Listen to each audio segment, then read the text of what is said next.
I said we are. Okay. So we are recording this portion because some members are not able to make the meeting, and so we will have it posted on our website. But when we get to discussion and people asking questions that they may not want recorded, we're not going to record that. So don't worry about that.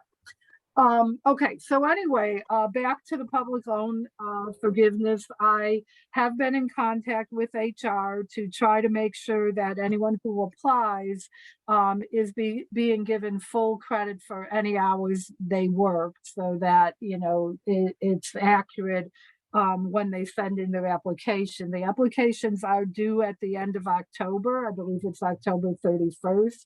So we've been working on this. We've had one meeting, myself and our UNICEF director, Bonnie Booth. In addition, Bonnie Booth has contacted people at the NEA, the parent of the IEA, to get any insight from them that they may have in terms making sure adjuncts who apply for forgiveness and part-time counselors and advisors, like I said, get credit for all the work they've done. So I don't have all that information to share yet regarding the what the NEA people said to us. We are going to look into that. We just got that information today. We're going to review it, and then we are probably going to set up another meeting with HR. Once we have a final answer there, we'll post everything that we have knowledge-wise on our website. Up until that time, definitely feel free to reach out to me if you have any concerns. I'll keep track of that. But also regarding, I think I shared with all my colleagues who had applied, I'm talking about my counseling and advising colleagues, our situation was pretty unique in terms of that they do track our hours hourly rather than by contact hours or credit hours, and we've gotten that straightened out. So any of my colleagues who are here who I didn't have a chance to talk to about that, you will be listed for as in your position summary will now reflect the max hours that you're able to work per week. So that has been taken care of. With adjuncts, it's a little bit more of a complicated situation, but just know we're working on it. Does anybody have any questions about that before I move on to the next item?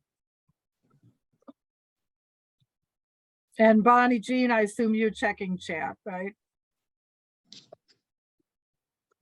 Yes, I'm checking chat. And there's a question: is the loan forgiveness still only available for full-time equivalent? Yes, I mean, that is kind of the deal, though. We have heard rumors from people at other colleges where something a little bit less than full-time may have slipped by, but you can couple jobs together, various jobs together. But one of the things that we are looking into for adjuncts is getting to see whether or not the credit can be given for the work outside of the classroom, because right now most of the way that the schools are verifying hours worked are your actual credit or contact hours. But of course, that's not the only work you do. You can't just show up for a class not having prepared or graded papers or whatever. So that's one of the things we're looking into. We'll have an answer for that hopefully fairly soon. That's one of the things we've been working with the NEA people on to see how that might be counted.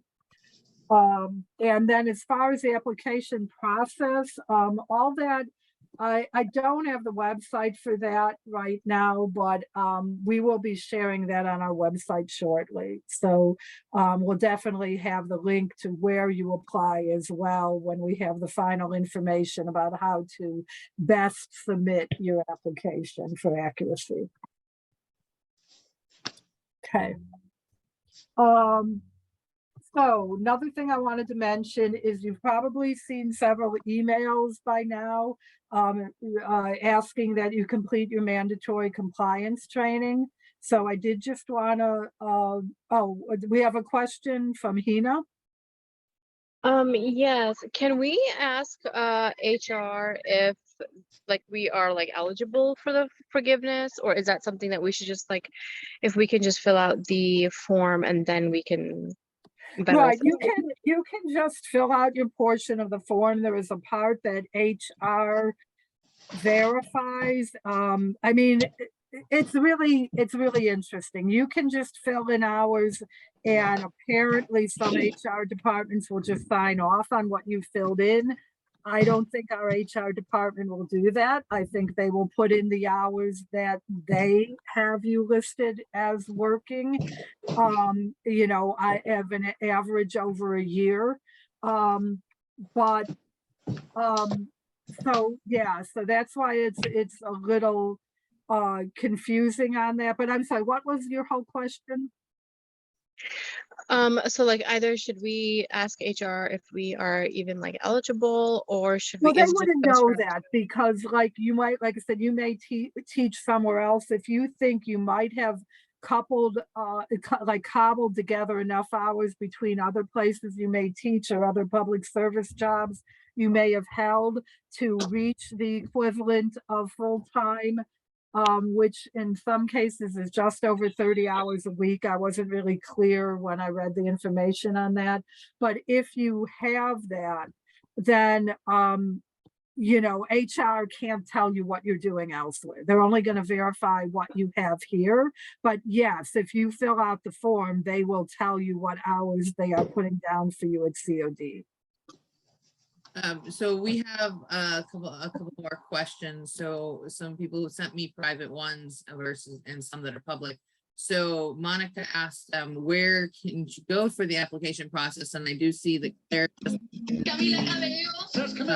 studentaid.gov link, but she in terms of credit hours taught, what is the ballpark number, and are we going to be posting the link on our website, even though the studentaid.gov is there? So there were two questions. Well, we'll probably just have the link there too with the additional information we have, but that's good. You posted the link there. And I'm not sure what that question means in terms of credit hours taught. What's the ballpark number? Do you mean to get the forgiveness? Okay, like I said, it's listed as 30, like what an FTE equivalent is over a year, but I have gotten an email from an adjunct at another institution who claims that she was able to get it with slightly under that. What I would say, it doesn't hurt to fill out the application and see if you qualify. If you think you may be close, I would probably just do it. But it is based on an FTE, a full-time equivalent. I do have a question, Cheryl. Sure. You don't currently work at multiple schools, but over, say, a 20-year teaching career, you've worked at multiple schools at one time, and in those years, clearly we're over the 30-hour mark. Should you submit, and will they go back as far as that far back to verify? Right, so that does also seem to be based on the institution. So I do know of an institution that goes back for all the semesters worked at their school. Currently, College of DuPage is generally only going a year, though you can make a case for them to go back further, like, because that was one of the concerns I raised in talking to HR, saying that a lot of our members were impacted by the pandemic, that prior to that, they may have been working more hours than since the pandemic when enrollment dropped substantially. And so, but those are some of the things we're working out with COD, but essentially COD HR did tell us that if anyone is submitted and they don't feel their hours are valid, that they should then contact them again, and that can be discussed on an individual basis. Okay. All right, so back to the mandatory compliance training. This is something we have to do every year, and that in our last contract negotiations, we were able to bargain $100 honorarium for all our members for having to do this. So I just want to remind you to do it because it is a condition of employment. If you don't do the mandatory training, you cannot you cannot continue to work at College of DuPage. So even though you've done these things in the past, they are now rotating them. So it's not generally the same trainings every year, but you'll see them every other year kind of thing. Well, some of them I guess you do every year and some they rotate in and out. But anyway, there are currently 4 modules, 4 trainings that you have to have done by November 15th. You can do them one at a time. And then go back in, but there's a 5th thing you have to do after doing all the trainings. There's an acknowledgement you have to sign off on that you did all the training. Be sure to do that additional step. Last year we had a few people who forgot to do that. You must do that additional step once you receive confirmation that you did the acknowledgement in all the modules, then you're done. The honorarium gets paid in your last paycheck of the fall semester. So right around December 18, whatever, I don't remember exactly when that last paycheck is. But that's when anyone who has completed the mandatory training and is a CODA member will receive the additional $100 on that paycheck. Unfortunately, it is taxed. It is considered income by the college, so it does get taxed like your other income, but you will get it. Any questions about that, about mandatory training? I have a question. This is Anne Marie. Mhm. The additional step you said to take to make sure that the training is completely complete. Would we have known if we didn't do that last time? I'm assuming I did. Yeah, I mean, you wouldn't, you mean last year? Or whenever it was, yeah. Right, yeah, you wouldn't be working here. if you hadn't Oh, done okay, it. got it. And then, but it's probably easy. It probably just flows. I think it right? pops up just right Okay. after. Has anyone done it? I haven't actually done it yet. So I don't yeah, even remember if I did it this somebody time around. address that? Does it just kind of pop up right after your last one? Kelly?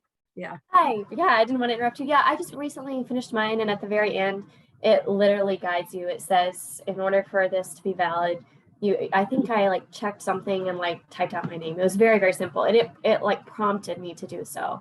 Okay. Just like Great. at the very end of that. But This is Diane. They also, when you finish it, you get some type of certificate. So if you didn't get your certificate, chances are you didn't finish out with it. Okay. And if I recall from doing it last year, they have that little percentage counter of like, this is how much you have done. And it shouldn't read 100% until you have done the step that you are mentioning as well, if I recall correctly. Okay. All right. Yeah. So it is something we do have to do every year, but at least now we get, some compensation for it. We did used to get compensated $50 in the past, but we were able to double that in our last bargaining, particularly because they are requiring it every year now. Okay. Another thing I wanted to mention was that we're going to be doing some CODA socials now that we're able to be back in person a lot more than we had been over the past 2 years, and a lot more classes are on campus.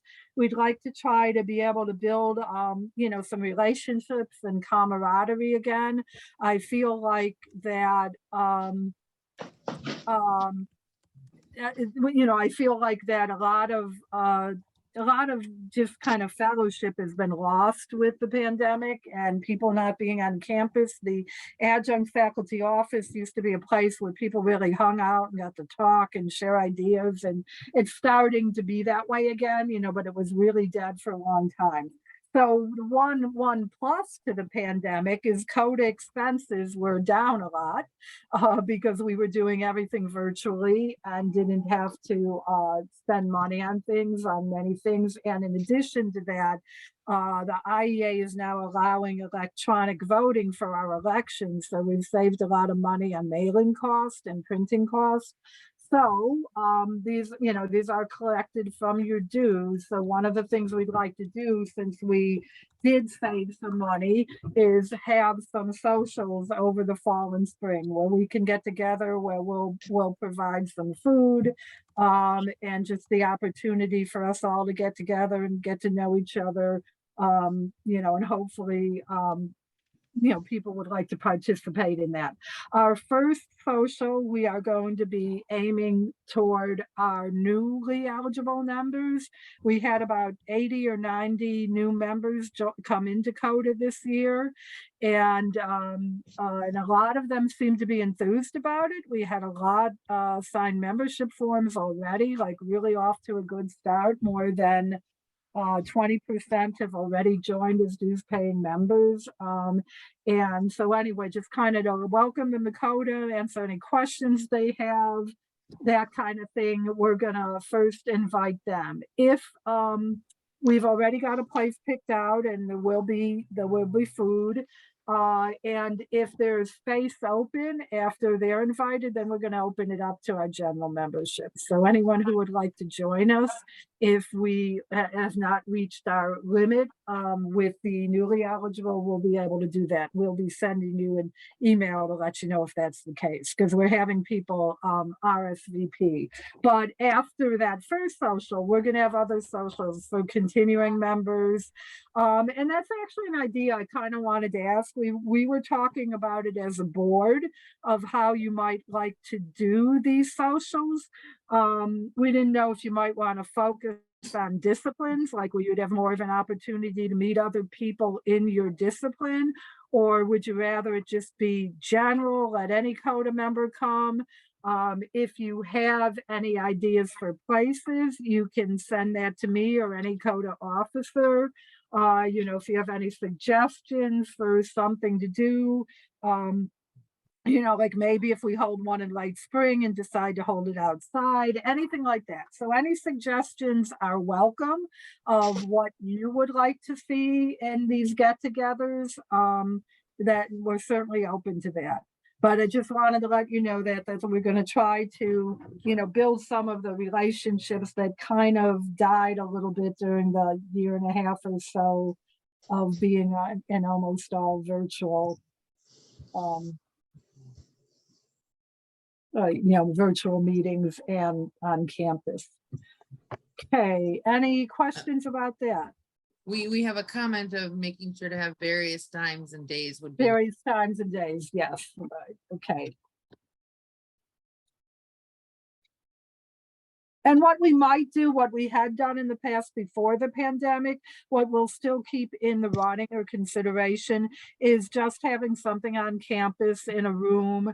If we do it on campus, we have to use the campus catering, but they're now doing normal catering again. And then people can just stop in and out. And when we did that, we had, like little trivia games and things we were doing and going on. So we'll try to make it as convenient for people to attend as possible.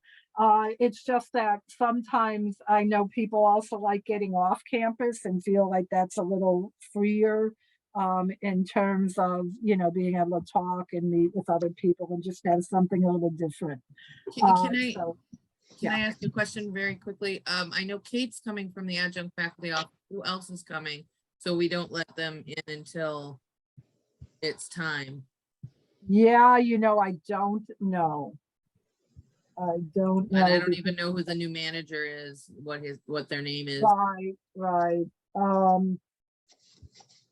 I I imagine they would come at the same time as Kate, but let me check real quick that you mentioned that. Let me check my email from her and see if she told me.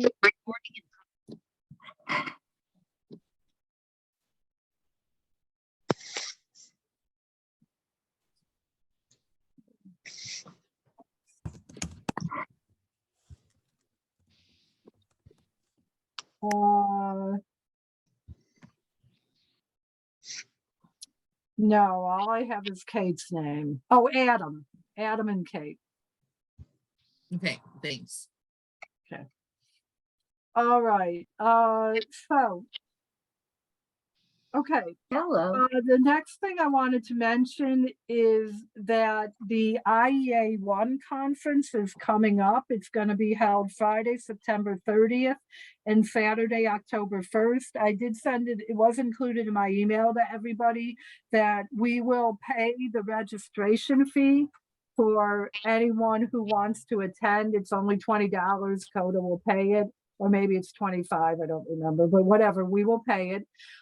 This year, unlike some other years, there's going to be a lot of Hello. higher ed sessions. So in the past, there weren't always as many sessions that were appropriate for higher ed people, but this year there are going to be several. So we encourage you guys, if you want to learn more about, you know, unions in the IEA, but also just general teaching professional development. There are sessions on that, as well as kind of sessions of personal interest and wellness to sign up for it. It's just Friday night and Saturday, and I think it ends like early afternoon on Saturday, right, Bonnie Jean? Yeah. Yeah, it's So- 5 p.m. to 9 p.m. Friday night and 8 a.m. to about 3. And the last session on Saturday is a higher ed session, where we give, the higher ed council gives a prize. Right. So, we're not, it's at the the Doubletree by Hilton in Oak Brook. We are not paying for people to stay overnight, you know, we can't do that. But like I said, we will pay a registration fee. You do have to register by September 26th. So it's only 10 days from now. If you want to register, you can just go ahead. The email, like I said, had the link for registering, but we'll also post that on our website. But if you go ahead and register, if you want to be reimbursed for your fee, just send me an email and we will reimburse you. We will reimburse you for the registration fee.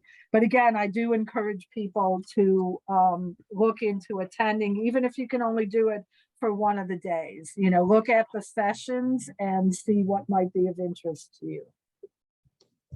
Okay, I saw that Kate came into the waiting room. Yep, both Do you want Adam to and check Kate. with her? Both Adam and Kate are here, so. Both Adam and Kate are here. So that's pretty much right on time then. So I covered everything. Well, actually I did not. Let's take one more minute. I'm sorry, I meant to do this in the beginning and forgot. I just wanted to quickly introduce to all of you the officers. Like I said, I did introduce myself, particularly because we have 2 new officers to CODA this year who we're really happy to have. So I will just, because I can't see everybody's screens, so I don't know the order to do it. Let's start with Bonnie Jean, but then if you can just click on and introduce yourself if you're a CODA officer. Hi, everyone. This is Bonnie Jean. I'm the VP of Policy, and I am Cheryl's not using to do other stuff. And I'm going to pass the baton on to to Neil Headley. Here you go. Hi, I'm Neil Heatherly. I am the secretary of CODA. I think this is year 3 now that I'm serving in this position. 2 or 3, something like that. And I teach over in the public speaking department. Okay. Pass it on to some, we'll go to Rob next. I'll just handle. Yeah, and then Claire. How about that? And then Hello, Susan. I'm Rob Robson, the membership chair. I also teach economics and every once in a while political science. So, Rob, Claire. Thanks, Rob. Claire, Yeah, and I guess I should have said I teach sociology. Claire, you're up. Hello, I am Claire Fullen. I'm the new communications officer. Took over from Suzanne Wilgos, who did such a wonderful job for the last couple of years and really helped me out get started. And I teach English composition and happy to talk to everybody if you have any questions. And Steve, are you on here? I think I saw you. Yeah, can you hear me? Yes. So I'm obviously just phoning in with no video, but I'm Steve Mecker. I'm the treasurer. I've been treasurer for maybe 4 years or so, and I teach math. wonderful. And let's see, let's go to Joe Trahey. since I see your name right off. Hello, my name is Joe Trahey. I teach English as a second language in the adult education department. And I am one of the representatives to the regional council for regions 32 and 50 in the IEA. And then his counterpart is a new officer, Miss Susan Purcell. Let me place your spotlight. There you go. Hi, I'm Susan Purcell. I teach biology. I've been at COD for about 10 years, but this is my first time really getting involved with the union. I'm one of the other IEA reps. And then last but definitely not least here today is Bill Enright. Hey, what's happening? Bill Enright. I teach political science. I'm legislative liaison and chair of elections, which means I do two things. So if anybody wants to be chair of elections, you're welcome to have that. Nice to see everybody. Oh, and apparently Sabia, I'm sorry, I can't find your name. There you are. Well, now you jumped. Did you put your? Yeah, she's there. I see her. Yeah, but Sabia, I can't, it keeps jumping, so I can't get on it to, there you are. Don't move yourself. So, okay, Sabia, go ahead and introduce yourself. I can't put you on spotlight though.